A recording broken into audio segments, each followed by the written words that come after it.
내 돈 좀 주세요, 빨리.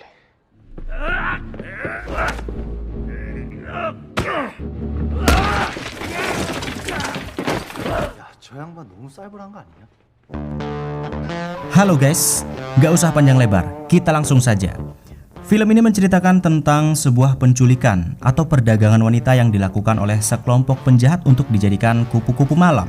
Tapi para penjahat-penjahat itu naasnya malah ketimpa sial karena salah memilih target. Di mana target yang mereka culik kali ini ternyata seorang istri mantan bos gangster yang sangat brutal.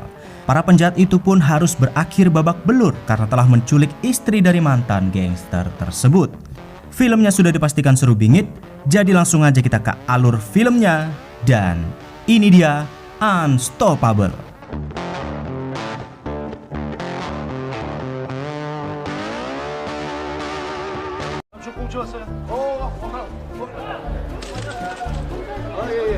Film dimulai di sebuah pasar dengan MC kita yang bernama Kang Dongchul, yang pada saat itu dia menjadi seorang kuli pasar atau lebih tepatnya kurir di pasar yang mengantarkan seluruh permintaan para pedagang.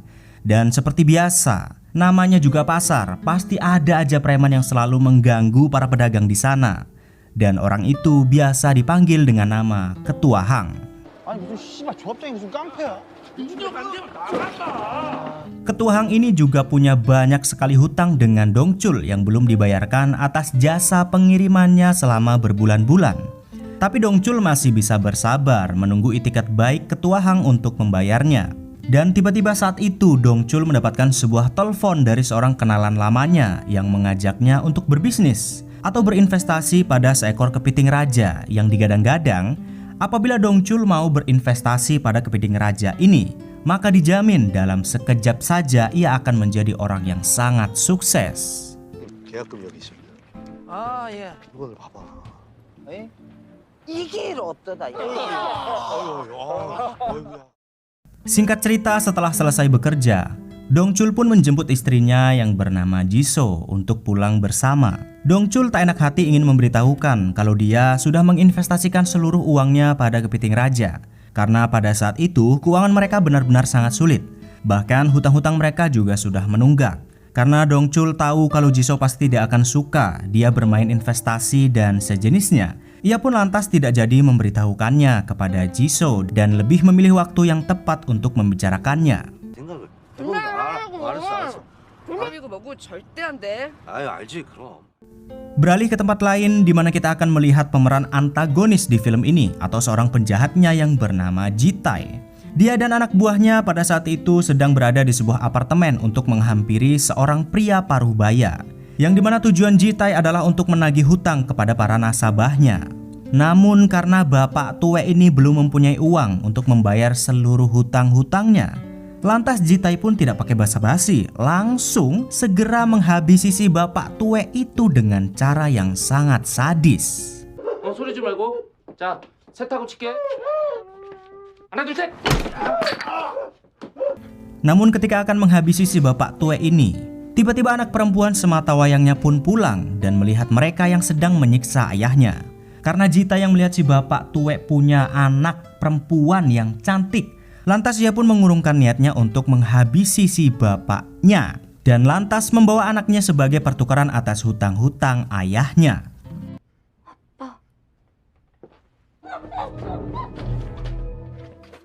Dan ketika kelompok Ji-tae pulang dari rumah si bapak tua tadi sambil membawa putrinya yang telah dibius pingsan, tidak sengaja di tengah jalan anak buah Ji-tae malah menabrak mobil dari Kang Dongchul. Dongchul pun turun dari mobilnya, tapi tidak untuk meminta ganti rugi. Dia hanya meminta mereka untuk bersedia turun dan difoto untuk membuat laporan sebagai klaim garansinya secara baik-baik. Namun anak buah Ji-tae malah dengan songongnya melemparkan beberapa uang lembaran kepada Dongchul untuk mengganti kerusakan mobilnya. 전봇대야? 깝깝함. 받으라고. Jisoo yang melihat suaminya diperlakukan seperti itu dan tidak terima pun lantas turun dari mobil dan memaki-maki anak buah Ji-tae. Ji-tae yang melihat istri Dongchul memaki-maki anak buahnya lantas turun dari mobil.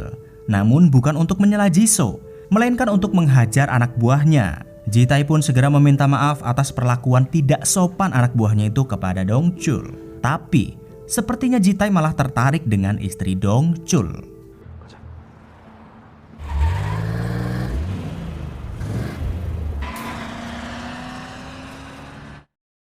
Setelah kejadian itu, Dongchul lantas pergi menemui Ketua Hang di kediamannya untuk meminta upahnya selama mengantar paket yang belum dibayarkan selama berbulan-bulan.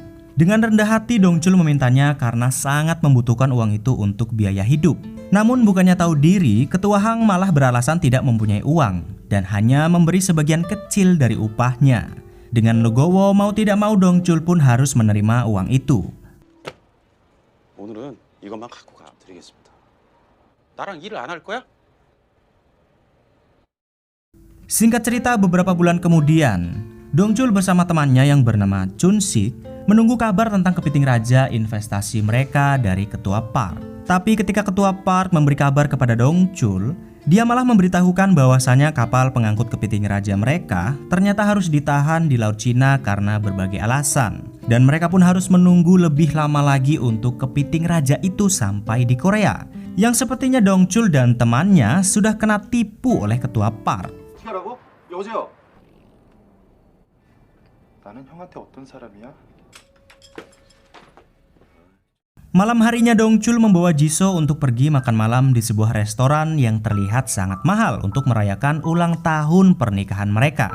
Di sana Dongchul memesan seekor kepiting raja, tapi ketika ia hendak menyuapi Jisoo malah tiba-tiba membahas perceraian. Ternyata keadaan ekonomi mereka memang benar-benar sangat sulit pada saat ini.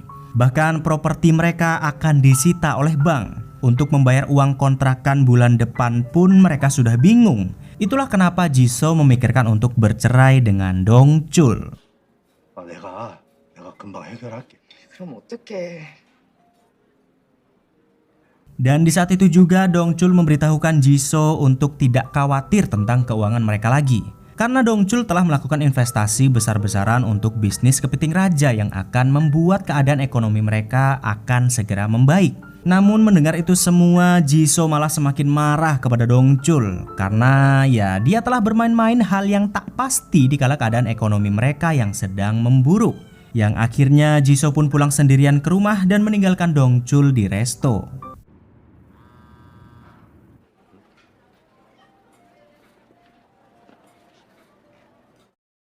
Di malam hujan yang rintik-rintik, walaupun awalnya Jisoo sangat marah dengan Dongchul, tapi ternyata ia yang sangat membutuhkan anget-anget.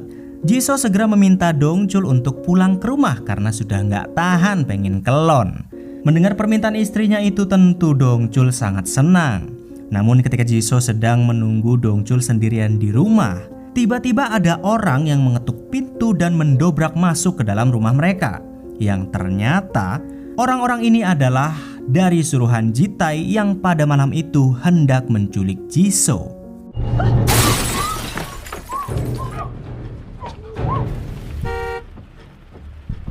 Setibanya Dongchul di rumah, ia pun sangat terkejut ketika melihat keadaan rumahnya yang sangat berantakan dengan jendela kamar yang sudah jebol.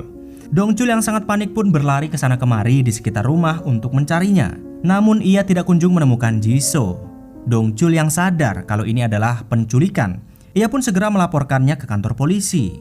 Namun sayang, para polisi tidak bisa menemukan bukti apa-apa karena ternyata CCTV di sekitar rumahnya yang sudah disabotase saat mereka hendak menculik Jisoo. Namun tidak disangka-sangka, ternyata Jitai sendiri langsung menelpon Dongchul saat ia masih berada di kantor polisi.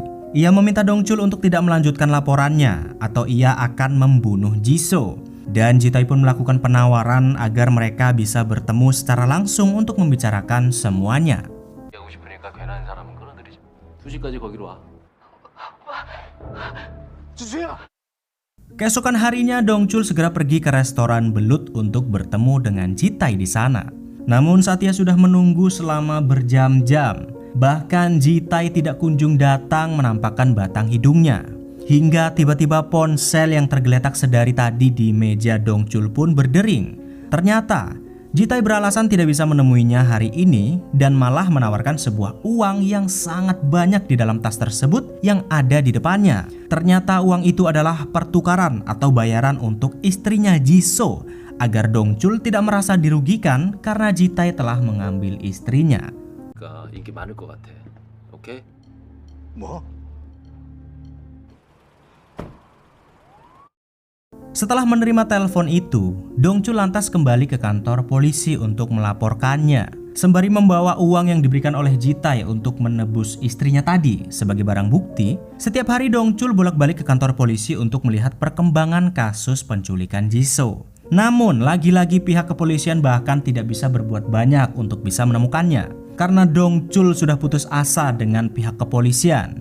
Ia lantas meminta bantuan temannya Chun-sik untuk menghubungi kenalannya yang sangat terkenal bisa menuntaskan masalah apa saja, bahkan yang tersulit sekalipun. Tapi ternyata orang itu hanya mau bergerak apabila ia dibayar dengan bayaran yang cukup mahal.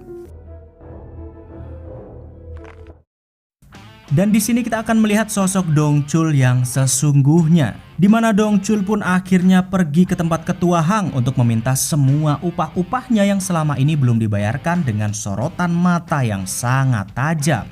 Tanpa basa-basi, Dongchul pun langsung memporak-porandakan tempat itu dan menghajar semua anak buah ketua Hang agar ia bisa mendapatkan seluruh uangnya tanpa tersisa sepeser pun.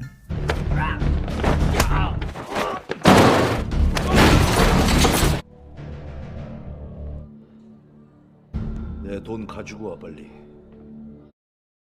Setelah mendapatkan semua uangnya, Dongchul bersama Chun-sik pergi ke tempat orang yang bisa menemukan Jisoo.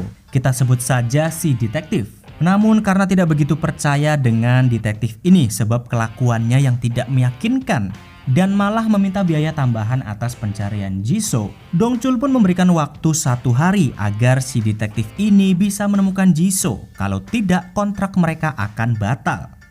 내일까지요? 그럼 내일까지입니다. Keesokan harinya sang detektif itu ternyata sudah bisa menemukan bukti-bukti siapa saja yang terlibat atas penculikan Jisoo. Mereka semua pun langsung menuju ke rumah pelaku yang diduga bersekongkol dengan Jitai. Namun sampai di sana ternyata orang itu hanyalah suruhan Jitai yang membawakan uang ke restoran belut tempo hari dan bukan termasuk anak buahnya. Dongchul lantas bertanya seluruh informasi yang ia tahu untuk bisa segera menemukan Jitai dan Jisoo. Mereka pun langsung bergegas menuju ke sebuah tempat yang ditunjukkan oleh orang suruhan Jitai tadi. Informasinya, di sanalah ia menjual nomor polisi mobilnya. Ternyata bangunan kosong itu adalah kamuflase dari sebuah bar kecil dan tempat judi sebagai penjualan nomor polisi ilegal. Dongchul pun tanpa basa-basi masuk ke tempat itu dan langsung menanyakan informasi orang yang telah membeli nomor polisi dari mobil orang suruhan Jitai tadi. 처음 오신 고객들이네. 그 번호판 구입한 내역만 있으면 됩니다. Ya, karena memang mereka benar-benar langsung terus terang. Tentu pemilik tempat itu pun langsung menyuruh anak buahnya untuk menghabisi mereka semua. Namun ternyata Dongchul tidak gentar sedikit pun dan malah menumbangkan seluruh preman yang ada di tempat itu. 미친. 아.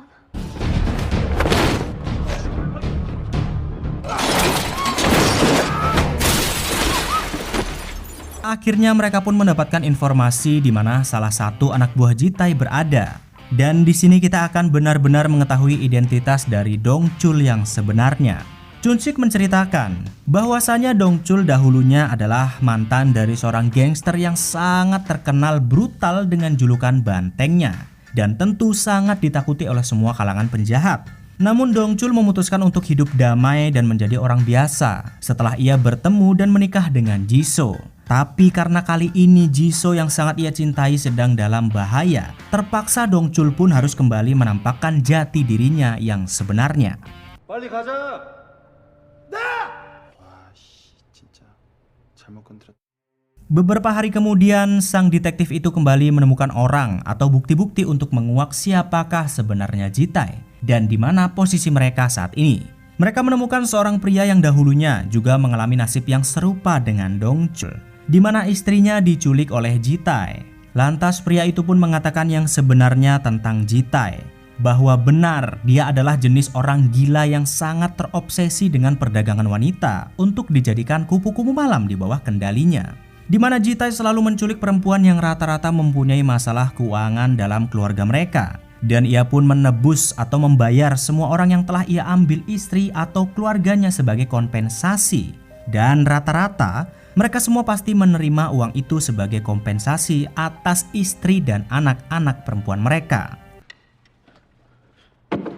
말고 이 새끼야. 사람들이 아픈 마누라 팔아서. 이제 좀 사람 같네. Dan setelah mendapatkan petunjuk tentang Jitai, Dongchul ternyata teringat kalau dia pernah mendapatkan kartu nama yang sama saat mobilnya ditabrak oleh anak buah Jitai tempo hari. Dongchul pun segera pergi ke tempat yang tertulis di kartu nama itu. Dan ternyata benar, di sana ia menemukan salah seorang anak buah Jitai yang menabraknya tempo hari. 뭐? 나 기억 안 나?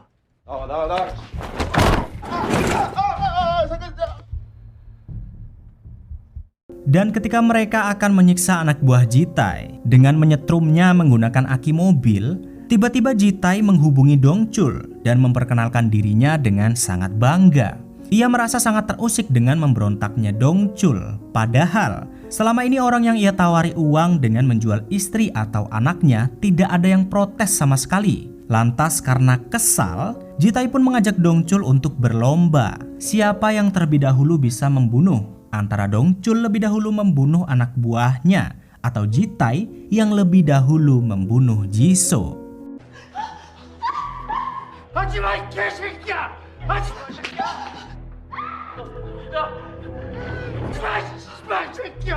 Karena tidak mau kehilangan Jisoo, mau tidak mau Dongchul pun mengikuti permainan Jitai dan berhasil terlebih dahulu membunuh anak buah Jitai sebelum Jisoo yang tewas. Karena sudah mengikuti permainannya, Jitai pun meminta uangnya kembali jika mau istrinya selamat tanpa kurang sedikit pun. Sedangkan anak buah Jitai tadi ternyata tidak mati karena Dongchul hanya membuatnya pingsan saja.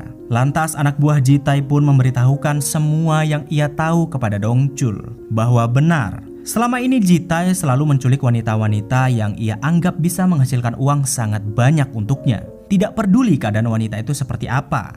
Dan Jitai juga selalu memberikan kompensasi kepada pihak keluarga mereka. Namun sayang, ternyata anak buah Jitai ini tidak tahu posisi tempatnya berada karena Jitai selalu berpindah-pindah tempat agar jejak mereka tidak ketahuan. 새끼가 지금 웃음이 나와. Karena Dongchul berniat mengambil Jisoo istrinya dalam keadaan sehat walafiat, dengan terpaksa ia pun harus mengambil atau mencuri uang dari Jitai di kantor polisi yang tempo hari telah dijadikan sebagai barang bukti. Dongchul pun mengikuti rencana dari sang detektif agar berhasil mengambil uang di kantor polisi tanpa ketahuan. Chun-sik dan detektif itu pun menyamar sebagai kejaksaan negeri untuk bisa mengambil uang tersebut. Namun ternyata usaha mereka tidak mudah dan hampir saja ketahuan. Karena waktu sudah mepet, Dongchul lantas membuat sebuah keributan di luar kantor polisi untuk mengalihkan perhatian seluruh orang yang ada di sana, sehingga mereka bisa membawa uang tersebut dari kantor polisi.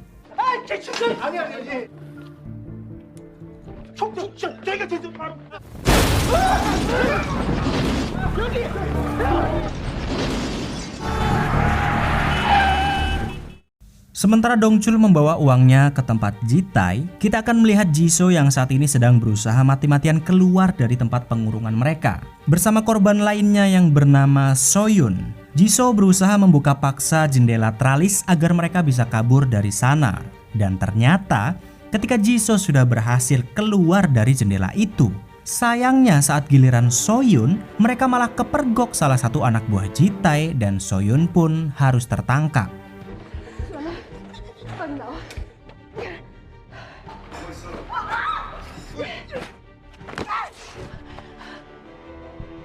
Jisoo yang sudah berhasil kabur dari tempat itu lantas memberhentikan sebuah taksi yang sedang lewat di jalan. Jisoo berusaha mencari kantor kepolisian sebelum Jitai berhasil mengejarnya. Namun naas, tepat di depan kantor polisi, Jisoo malah harus kembali tertangkap oleh Jitai yang sudah terlebih dahulu sampai di sana.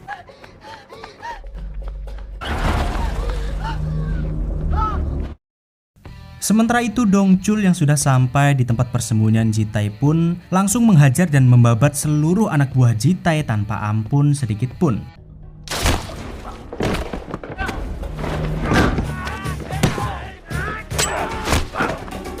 Sedangkan Chun Sik dan si detektif mencoba menyelamatkan para wanita-wanita yang akan dipindahkan oleh anak buah Ji-tae. Dong Chul yang sendirian menghabisi seluruh anak buah Ji-tae ternyata sudah sangat kelelahan. Namun karena ia sangat ingin menyelamatkan Ji-so, ia pun mengerahkan seluruh kemampuannya dan berhasil menghabisi semua anak buah Ji-tae yang ada di sana seorang diri.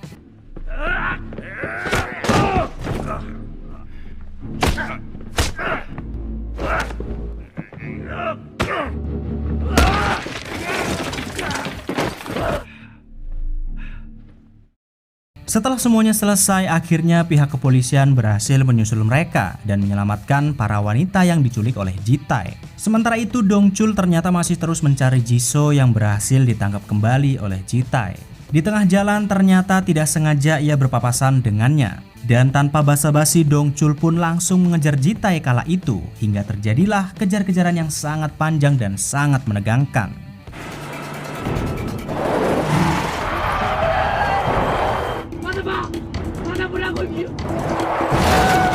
Namun pengejaran Dong Chul tidaklah mudah karena Ji-so yang berada di dalam mobil bersama Ji-tae. Sebab apabila ia melakukan kesalahan sedikit saja, sudah barang tentu nyawa Ji-so pasti juga akan ikut terancam.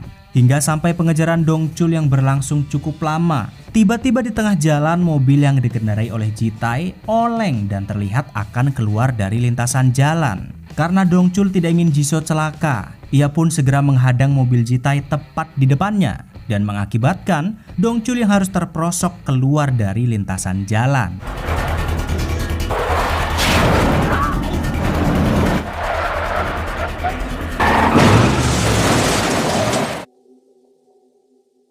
Melihat mobil Dong Chul yang sudah sangat ringsek, Ji-tae lantas segera menghampirinya karena mengira Dong Chul yang sudah sekarat. Tapi ternyata Dong Chul masih sehat walafiat dan berhasil menghajar si Ji-tae sampai ia puas. Yang akhirnya Ji-tae pun terkapar tak berdaya karena telah bermain-main dengan seorang Dong Chul.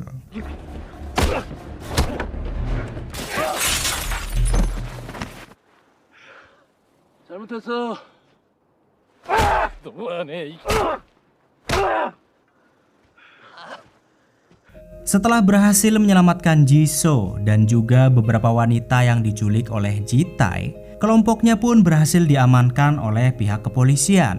Dong Chul lantas dianggap sebagai pahlawan karena telah membongkar kedok dari bisnis perdagangan manusia yang dilakukan oleh Ji-tae. Lalu beberapa bulan kemudian kapal yang mengangkut kepiting raja investasi Dong Chul dan temannya pun sudah mendarat di Korea.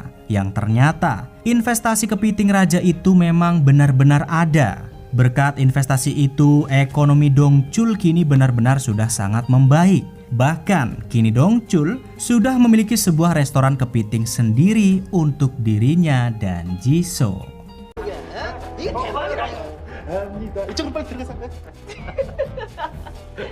Begitulah akhir dari film yang diperankan oleh Pak Lee Don Lee kali ini. Dan film pun tamat.